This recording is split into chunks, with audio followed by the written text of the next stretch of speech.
La déclaration du Bab, le 23 mai 1844, à Shiraz, en Iran.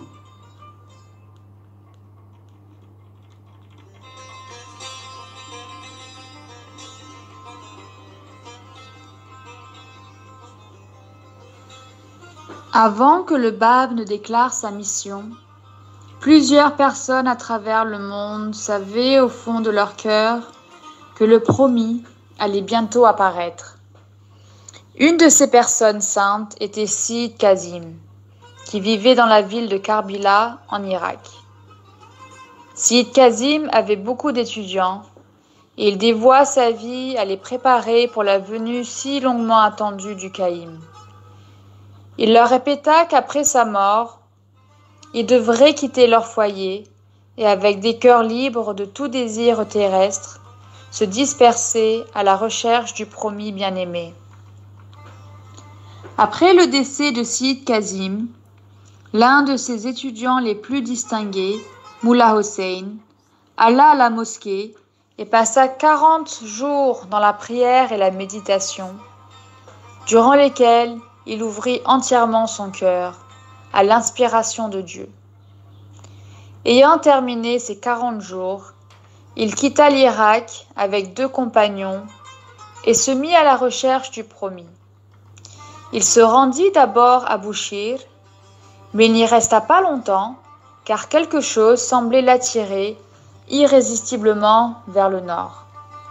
Et il se dirigea bientôt vers Shiraz. En arrivant aux portes de cette ville, il dit à ses 2 compagnons d'aller directement à la mosquée et d'y rester jusqu'à son retour. Quelques heures avant le coucher du soleil ce même jour, alors qu'il marchait en dehors des portes de la ville, il rencontra un jeune personnage qui lui dit la bienvenue et l'invita chez lui pour se rafraîchir après son long et difficile voyage. Mullah Hossein était profondément impressionné par la manière douce et cependant impérative avec laquelle ce jeune homme extraordinaire parla. Il le suivit, et ils arrivèrent bientôt à la porte du modeste demeure. Le bienveillant hôte donna l'ordre d'apporter une carafe d'eau afin que son invité puisse se débarrasser de la poussière de son voyage. Puis il prépara lui-même le thé et l'offrit à Mullah Hossein.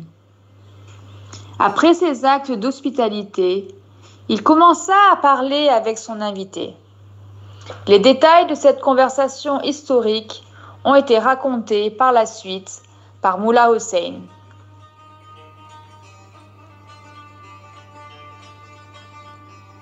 Ce fut environ 1 heure après le coucher du soleil que mon jeune hôte commença à converser avec moi. « Qui, après Sid Kazim, me demanda-t-il, considérez-vous comme son successeur et votre chef ?» À l'heure de son décès, répondis-je, notre regretté maître nous exhorta avec insistance à abandonner nos maisons, à nous disperser au loin, à la recherche du bien-aimé promis. J'ai, par conséquent, voyagé en Perse, je me suis levé pour accomplir son vœu et suis encore engagé dans ma recherche. Votre maître, poursuivit-il, vous a-t-il donné des indications détaillées quant au caractère distinctif du promis ? Oui, répondis-je. Il est de pure lignée. Il est d'une descendance illustre et de la prospérité de Fatimi. Quant à son âge, il se situe entre 20 et 30 ans. Il est doté d'un savoir inné. Il est de taille moyenne, s'abstient de l'usage du tabac et est dépourvu d'imperfections physiques. Il attendit un moment, puis, d'une voix vibrante, déclara « Voyez tous, ces signes sont manifestes en moi. » Il considéra alors séparément chacun des signes mentionnés ci-dessus et démontra de façon concluante que tous, sans exception, s'appliquaient à sa personne. Au cours de cette nuit, le Bab démontra à Mullah Hossein, avec des preuves claires et sans équivoque, qu'il était le Caïm promis. Il révéla avec une rapidité extraordinaire la première partie de son commentaire sur la souris de Joseph, un chapitre important du Coran, puis il s'adressa à Mullah Hussein en ces termes. Ô toi qui es le premier à croire en moi, en vérité je le dis, je suis le Bab, la porte de Dieu, et tu es le Babul Bab, la porte de cette porte.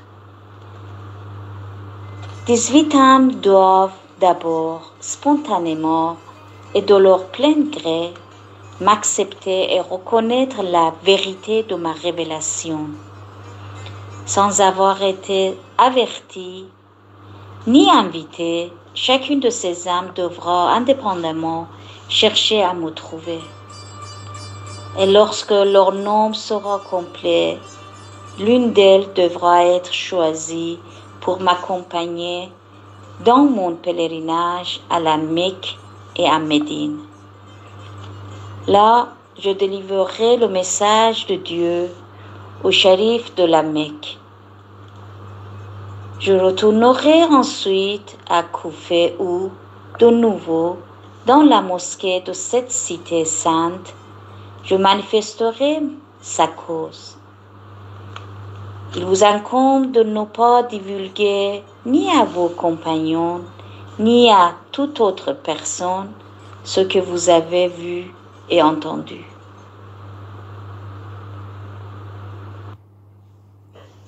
Cette révélation glorieuse emplit l'âme de Mullah Hussein d'extase et de joie, d'émerveillement et de crainte respectueuse. Comme auparavant, je m'étais senti faible et impuissant, timide et déprimé, dit-il plus tard. Je ne pouvais à ce moment ni écrire, ni marcher, tant mes mains et mes pieds tremblaient. Mais désormais, la connaissance de sa révélation galvanisait tout mon être.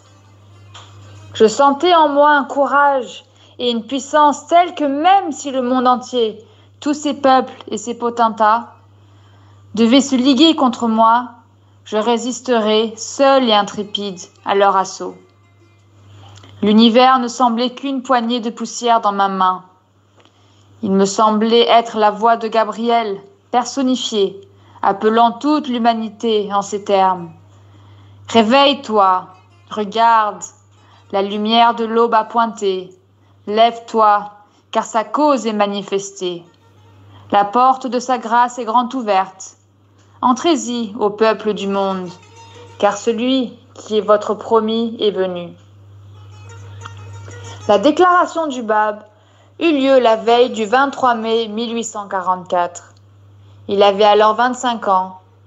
Beaucoup d'années plus tard, à l'occasion de l'anniversaire de la déclaration du Bab, Abdul-Baha s'adressa à un groupe de croyants en ces termes.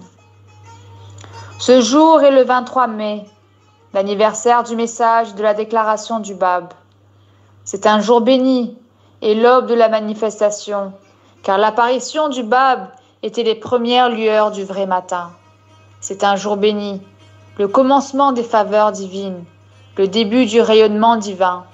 En ce même jour de l'an 1844, le Bab fut envoyé pour annoncer et proclamer le royaume de Dieu, donner la bonne nouvelle de la venue de Baha'u'llah et faire face à l'opposition de toute la nation persane.